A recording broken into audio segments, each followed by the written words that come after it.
Maraming Pilipino ang nagtatrabaho araw-araw pero hirap pa rin makaipon at makaalis sa cycle ng paycheck to paycheck. Ang tanong, paano mo ba talaga mababago ang financial future mo nang hindi kailangan ng malaking sweldo?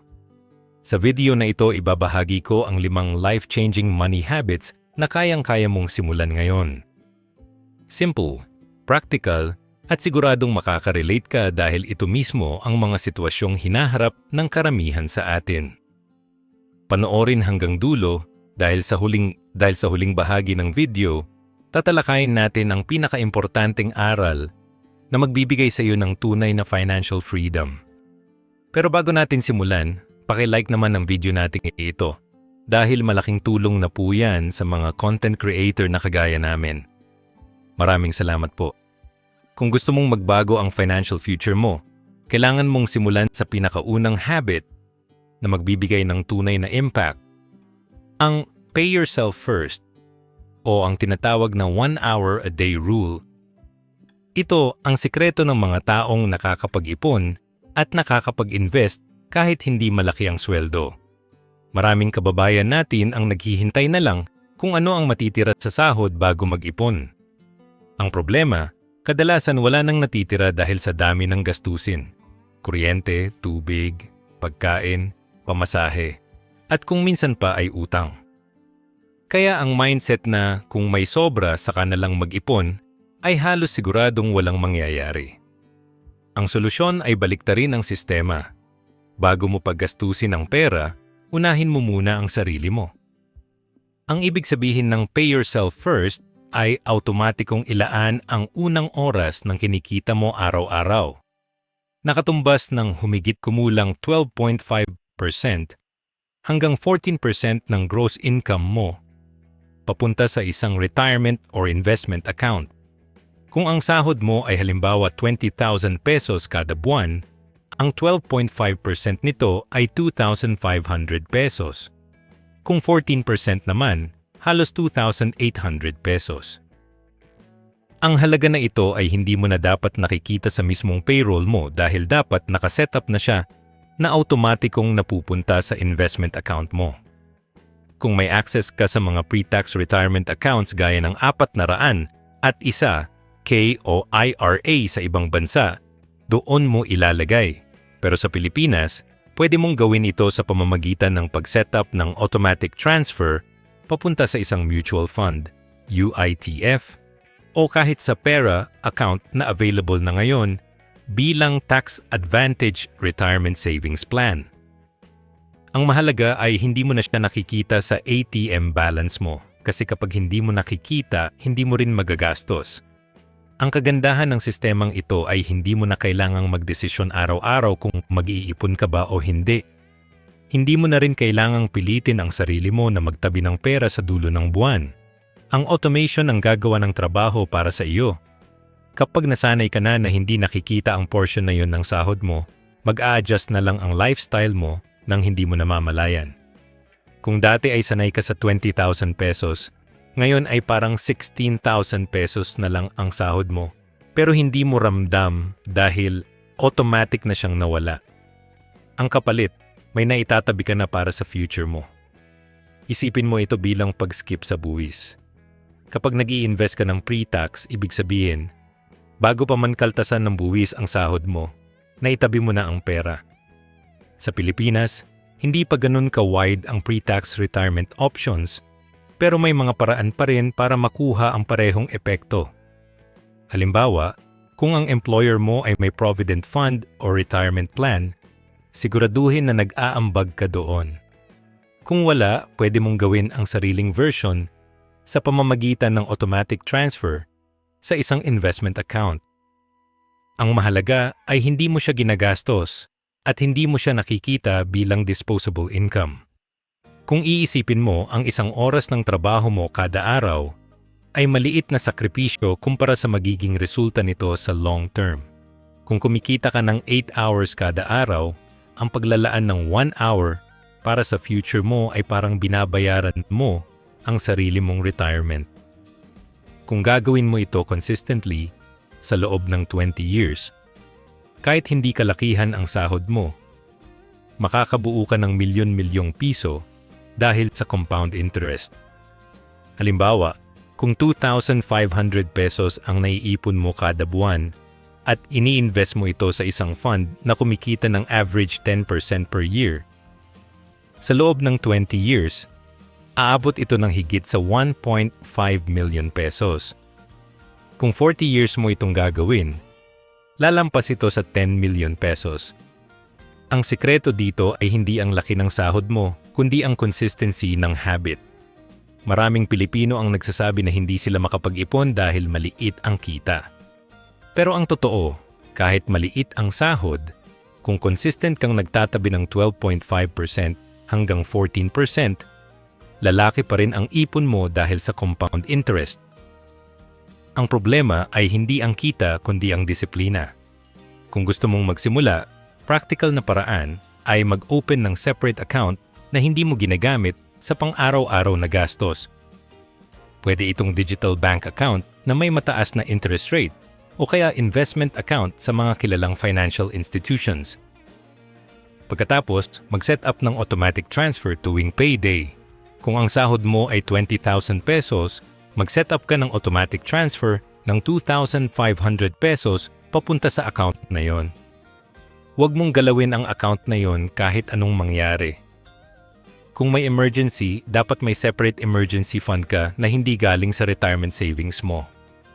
Kung OFW ka, mas madali pa nga itong gawin dahil pwede mong iset up na ang portion ng remittance mo ay diretso sa investment account sa Pilipinas. Kung freelancer ka, pwede mong gawin ito sa pamamagitan ng paglalaan ng 12.5% ng bawat bayad na natatanggap mo. Ang mahalaga ay hindi mo siya nakikita bilang pera na pwede mong gastusin. Sa kultura natin, madalas inuuna ang pamilya, ang bills, at ang utang bago ang sarili. Pero kung hindi mo uunahin ang sarili mo, darating ang panahon na wala ka ring maibibigay sa pamilya mo dahil wala kang naipon. Ang pay yourself first ay hindi selfish act, kundi wise act. Kapag may naitatabi ka para sa future mo, mas nagiging secure ang pamilya mo dahil hindi ka magiging dependent sa kanila kapag tumanda ka. Kaya, ang challenge ngayon ay simulan mo na agad, kahit hindi pa 12.5%, kahit 5% muna, basta automatic at consistent. Kapag nasanay ka na, unti-unti mong itaas hanggang umabot sa 1 hour a day rule. Ang mahalaga ay hindi mo na siya nakikita bilang optional, kundi mandatory. Kung gagawin mo ito, makikita mo na ang future mo ay mas maliwanag. Hindi mo na kailangang umasa sa SSS pension na kadalasan ay hindi sapat. Hindi mo na kailangang mag-alala kung paano ka mabubuhay pag-retire mo. Ang sarili mong disiplina ang magbibigay sa iyo ng financial freedom. At ang lahat ng ito ay nagsisimula sa isang simpleng habit. Pay yourself first. Kung gusto mong magtagumpay sa pera, hindi sapat na mag-ipon lang kung kailan mo naaalala. Kailangan gawing automatic ang sistema mo para hindi ka matalo, ang tinatawag na automatic economy. Ano ba ang automatic economy? Ito yung mundo natin ngayon, kung saan halos lahat ng bagay ay naka-subscription, naka-auto-debit, at sobrang dali ng paggastos gamit ang cellphone. Isang pindot lang may delivery na. Isang swipe lang, may bagong utang na. Kung wala kang plano, ang plano ng automatic economy ang susunod, at ang plano nito ay ubusin ang pera mo. Maraming kababayan natin ang nahuhulog sa trap na ito. May Netflix, may Spotify, may 3 food delivery apps, may online shopping subscriptions, at kung minsan pa ay mga auto-renew na hindi na ginagamit. Ang tawag dito ay no plan plan. Wala kang malinaw na sistema, kaya ang pera mo kusang lumalabas ng hindi mo namamalayan. Ang solusyon ay simple pero powerful. Gawin mong automatic ang savings, debt payments, at emergency fund mo. Kapag ang pera mo ay may sariling direksyon, bago mo pa siya magastos, hindi ka na kailangan magdesisyon araw-araw kung mag-iipon ka ba o hindi. Ang automation ang magbibigay ng disiplina kahit hindi mo siya iniisip. Isipin mo ito. Kung ang sahod mo ay 20,000 pesos kada buwan, Mag-set up ka ng automatic transfer ng 2,500 pesos papunta sa retirement account mo. Sabay, mag-set up ka rin ng 1,000 piso papunta sa emergency fund mo. Kung may utang ka, mag-set up ka ng fixed payment na automatic na binabawas sa account mo. Ang mangyayari bago mo pahawakan ang pera, na itabi na ang para sa future mo, na ibayad na ang para sa utang mo, at naitabi na ang para sa emergencies. Ang natitira na lang ay ang pera na pwede mong gastusin. Kung hindi mo gagawin ito, ang automatic economy ang mag-automate ng pera mo, pero sa gastos, hindi sa ipon. Halimbawa, may kababayan tayo na may 5 subscriptions na halos hindi nagagamit. Kada buwan, automatic na nababawas ang 1,500 pesos sa account niya. Kung gagawin niyang automatic ang savings niya, mas malaki pa ang maitatabi niya kaysa sa nawawala sa subscriptions. Ang kagandahan ng automation ay hindi mo na kailangan ng willpower araw-araw. Hindi mo na kailangang pilitin ang sarili mo na mag-ipon. Hindi mo na rin kailangang mag-alala kung makakalimutan mong magbayad ng utang. Ang sistema ang gumagawa ng trabaho para sa iyo. Kapag consistent ito, ang wealth mo ay kusang nalalaki. Practical na paraan para sa mga Pilipino. Una, mag-open ng 2 separate accounts. Ang isa ay para sa emergency fund, ang isa ay para sa retirement or investment. Kung may access ka sa digital banks, mas madali dahil may option sila para sa scheduled transfers. Halimbawa, tuwing 15th at 30th ng buwan, automatic na magta-transfer ang 5% ng sahod mo papunta sa emergency fund at 10% papunta sa investment account. Hindi mo na siya makikita sa main account mo kaya hindi mo siya magagastos. Pangalawa, kung may utang ka sa credit card, mag-set up ng auto-debit payment para hindi ka malate. Ang late payment fee ay parang trap na kumakain ng pera mo. Kung automatic ang bayad, hindi ka na mahuhulog sa trap na yon. Pangatlo, kung OFW ka, pwede mong iset up na ang remittance mo ay hati na agad. Portion papunta sa pamilya, portion papunta sa savings, portion papunta sa investment. Hindi mo na kailangan pang magdesisyon kung magkano ang ipapadala at magkano ang itatabi. Ang automation ang gagawa ng hatian para sa iyo.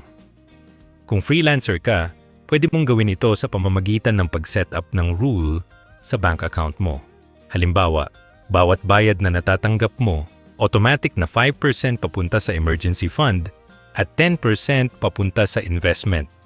Kahit irregular ang income mo, ang automation ang magbibigay ng consistency. Ang mindset na kailangan mong tandaan ay ito.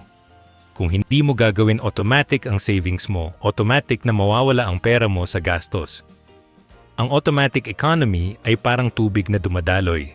Kung wala kang sariling tubo na nagdadala ng pera papunta sa savings mo, sa ibang tubo siya dadaloy, papunta sa subscriptions, sa utang, at sa mga bagay na hindi mo naman kailangan. Kapag ginawa mong automatic ang savings, debt payments, at ang emergency fund mo, ang wealth mo ay kusang lalaki. Hindi mo na kailangan ng perfect discipline kasi ang sistema ang gumagawa ng disiplina para sa iyo. Ang kailangan mo lang ay mag-set up ng tamang automation ngayon. Kung gagawin mo ito, makikita mo na kahit hindi mo iniisip araw-araw, ang pera mo ay lumalaki. Hindi ka na matatalo ng automatic economy. Ikaw na ang may control sa daloy ng pera mo. At sa huli, ang simpleng habit na ito ang magbibigay sa iyo ng financial freedom.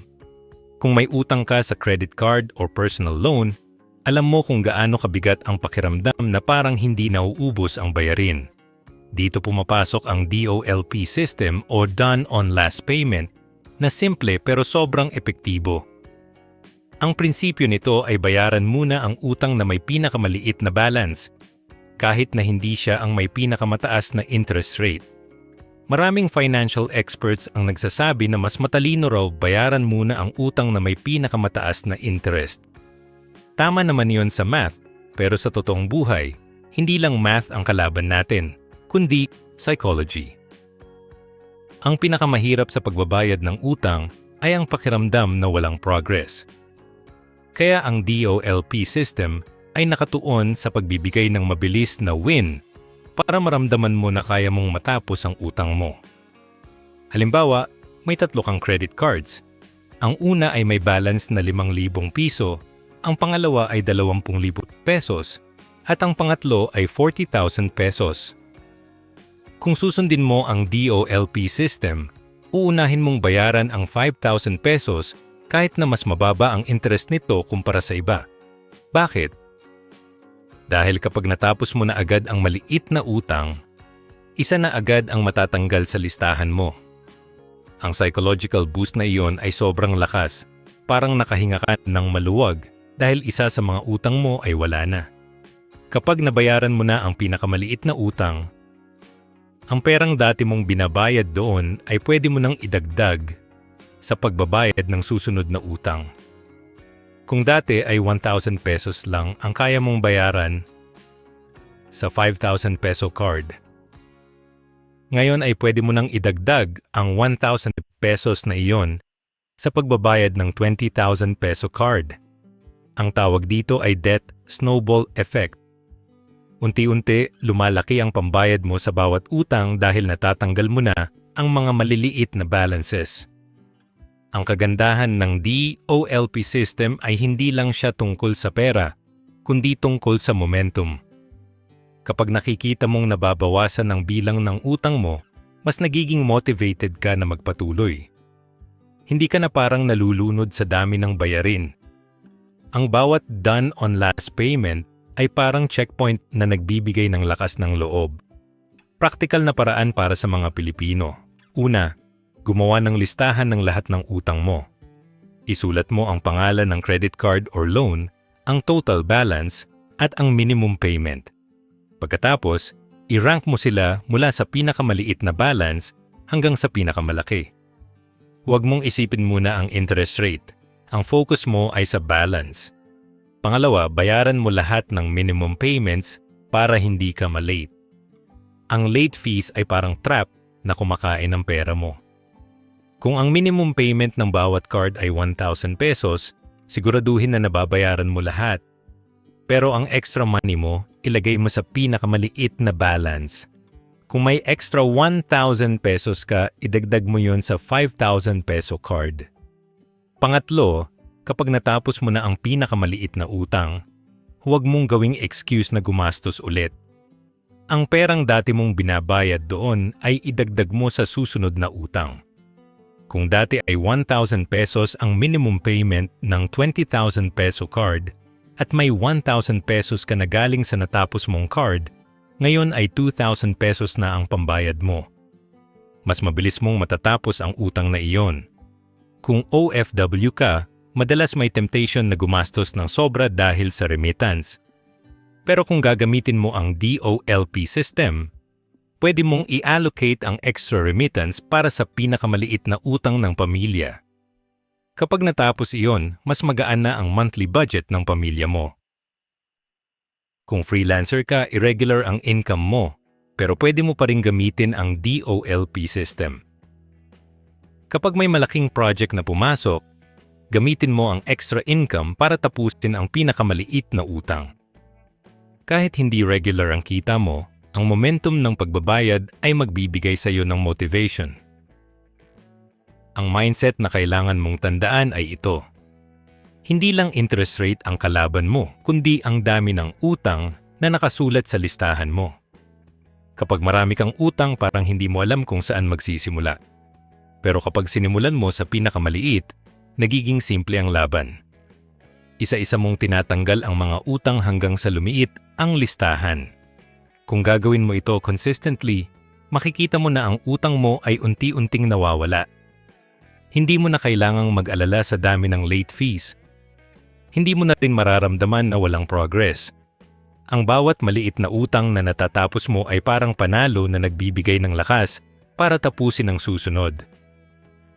Sa huli, ang DOLP system ay hindi lang tungkol sa pera. Ito ay tungkol sa pagbabalik ng kontrol sa buhay mo. Kapag natapos mo ang mga utang mo isa-isa, mas nagiging malaya ka. At ang freedom na iyon ay hindi mabibili ng kahit anong interest rate. Ang tunay na halaga ng sistemang ito ay ang peace of mind na dala ng bawat done on last payment. Ang tinatawag na latte factor ay isang simpleng konsepto pero sobrang lakas ng epekto sa financial future mo. Ang ibig sabihin nito ay ang maliliit na gastos na akala mo ay walang halaga pero kapag pinagsama-sama at ininvest, nagiging milyon-milyon sa long term. Kung gagamitin natin ang math, isipin mo na gumagastos ka ng $27.40 kada araw. Sa isang taon, iyon ay katumbas ng $10,000. Kung i-convert natin sa pesos, halos 560,000 pesos kada taon. Ngayon, kung imbes na ginastos mo yon sa mga bagay na hindi naman kailangan, ininvest mo siya sa isang fund na kumikita ng 10% per year. Sa loob ng 40 years, lalaki siya ng $4.4 million o mahigit 200 milyon pesos. Isipin mo yon. Mula sa maliliit na gastos araw-araw, pwede kang maging milyonaryo. Sa Pilipinas, hindi man latte ang madalas na gastos, marami tayong sariling version ng latte factor. Halimbawa, araw-araw kang nag-o-order ng milk tea na 150 pesos. Sa isang buwan, kung 20 times ka nag-order, iyon ay 3,000 pesos. Sa isang taon, 36,000 pesos. Kung i-invest mo yon sa isang fund na kumikita ng 10% per year, sa loob ng 20 years, aabot iyon ng higit sa 200,000 pesos. Kung 40 years, lalampas ng 2 million pesos. Isang simpleng milk tea lang. Pero kapag consistent, nagiging malaking pera. Isa pang halimbawa ay delivery fees. Kung araw-araw kang nagpa-food delivery at ang average delivery fee ay 60 pesos, sa isang buwan, halos 1,800 pesos na yon. Sa isang taon, 21,600 pesos. Kung i-invest mo yon, lalaki palalo. Ang mga maliliit na gastos na ito ay hindi mo napapansin kasi parang maliit lang. Pero kapag pinagsama-sama, malaki ang epekto. Ang habit na kailangan mong buuin ay ang pag-audit ng daily small wastes. Tingnan mo ang mga gastos mo araw-araw at itanong sa sarili mo. Kailangan ba talaga ito? Kung hindi, iyon ang latte factor mo. Pwede itong milk tea, pwede itong Ubers o Grab rides na pwede namang jeep o bus. Pwede itong unused subscriptions na hindi mo naman nagagamit. Kapag natukoy mo ang latte factor mo, pwede mong i-cut o bawasan iyon at ilipat ang pera sa savings o investment. Praktikal na paraan para sa mga Pilipino. Una, gumawa ng listahan ng lahat ng daily gastos mo. Isulat mo kahit maliit. 50 pesos load, 100 pesos coffee, 60 pesos delivery fee. Pagkatapos, itotal mo sa isang linggo. Magugulat ka na ang weekly small gastos mo ay umaabot ng 2,000 pesos o higit pa. Sa isang buwan, 8,000 pesos. Sa isang taon, halos 100,000 pesos. Kung i-invest mo yon, lalaki palalo. Pangalawa, mag-set up ng automatic transfer. Papunta sa investment account mo na katumbas ng latte factor mo. Halimbawa, kung ang average daily small gastos mo ay 200 pesos, iyon ay 6,000 pesos kada buwan. Mag-set up ka ng automatic transfer ng 6,000 pesos papunta sa investment account. Ang mangyayari, imbes na mawala ang pera sa maliliit na gastos, napupunta siya sa future mo. Pangatlo, huwag mong isipin na deprived ka dahil hindi ka na bumibili ng milk tea o hindi ka na nagpa-deliver araw-araw.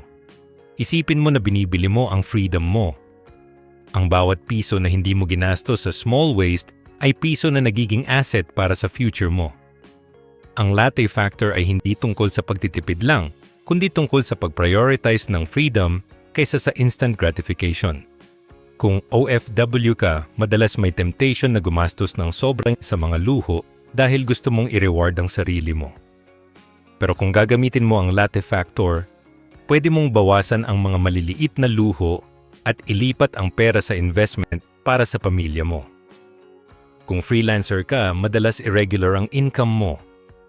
Pero pwede mo pa ring i-audit ang daily gastos mo. At siguraduhin na ang mga maliliit na savings ay napupunta sa investment.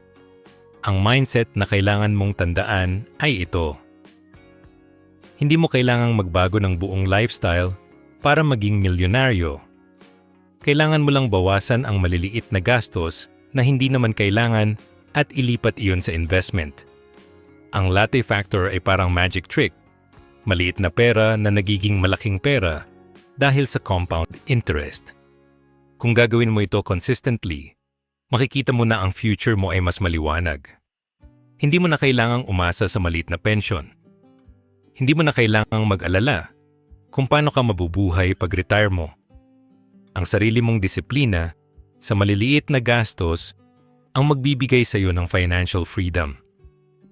At ang lahat ng ito ay nagsisimula sa isang simpleng habit. Hanapin ang latte factor mo at gawing asset ang bawat piso na dati ay nawawala sa small wastes. Kung gusto mong magkaroon ng tunay na financial freedom, hindi sapat na basta nag-iipon ka lang.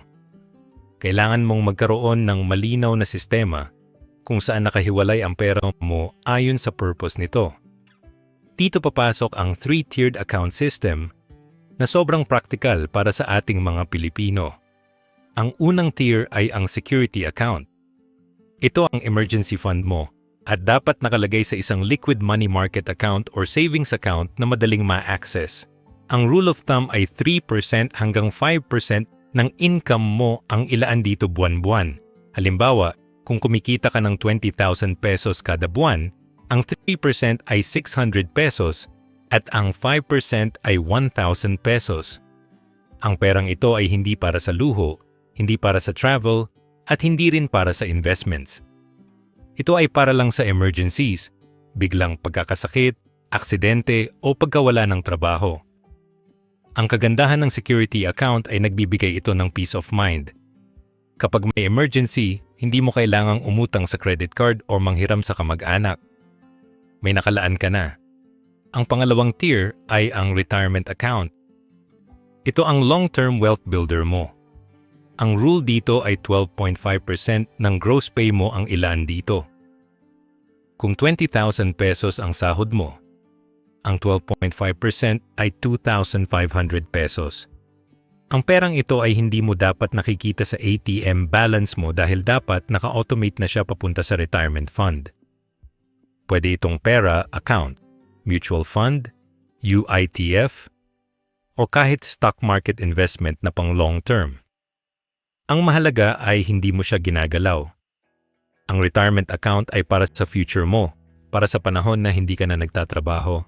Kung gagawin mo ito consistently, sa loob ng 30 to 40 years, kahit hindi kalakihan ang sahod mo, makakabuo ka ng milyon-milyon dahil sa compound interest. Ang pangatlong tier ay ang dream account. Ito ang fund para sa mga bagay na nagpapasaya sa iyo ngayon. Hindi ito emergency, hindi rin ito retirement kundi mga pangarap na gusto mong matupad habang bata ka pa. Pwede itong travel fund, pang down payment sa bahay, o pang capital sa maliit na negosyo. Ang dream account ay nagbibigay ng balance sa buhay mo. Hindi ka lang puro ipon para sa future, kundi may nai-enjoy ka rin ngayon. Kung maglalaan ka ng 5% hanggang 10% ng income mo dito, makakabuo ka ng pondo para sa mga pangarap mo nang hindi naaapektuhan ng emergency at retirement savings mo. Practical na paraan para sa mga Pilipino. Una, mag-open ng 3 separate accounts. Ang isa ay para sa security account, ang isa ay para sa retirement account, at ang isa ay para sa dream account. Kung may access ka sa digital banks, mas madali dahil pwede kang mag-open ng multiple accounts online. Pangalawa, mag-set up ng automatic transfers tuwing payday. Halimbawa, kung 20,000 pesos ang sahod mo, mag-set up ka ng 600 pesos papunta sa security account, 2,500 pesos papunta sa retirement account, at 1,000 pesos papunta sa dream account. Ang natitira ay para sa daily expenses mo. Pangatlo, huwag mong galawin ang security at retirement accounts kahit anong mangyari. Kung may emergency, doon ka lang kukuha sa security account. Kung may temptation na gamitin ang retirement account para sa travel, huwag mong gawin. Ang retirement account ay sacred. Ang dream account naman ay pwede mong galawin kapag may specific goal ka na na-achieve. Kung OFW ka, pwede mong iset up na ang remittance mo ay hati na agad papunta sa 3 accounts. Kung freelancer ka, kahit irregular ang income mo, pwede mo pa rin gawin ito sa pamamagitan ng paglalaan ng fixed percentage ng bawat bayad na natatanggap mo. Ang mindset na kailangan mong tandaan ay ito. Bawat piso na pumapasok sa sahod mo ay dapat may purpose.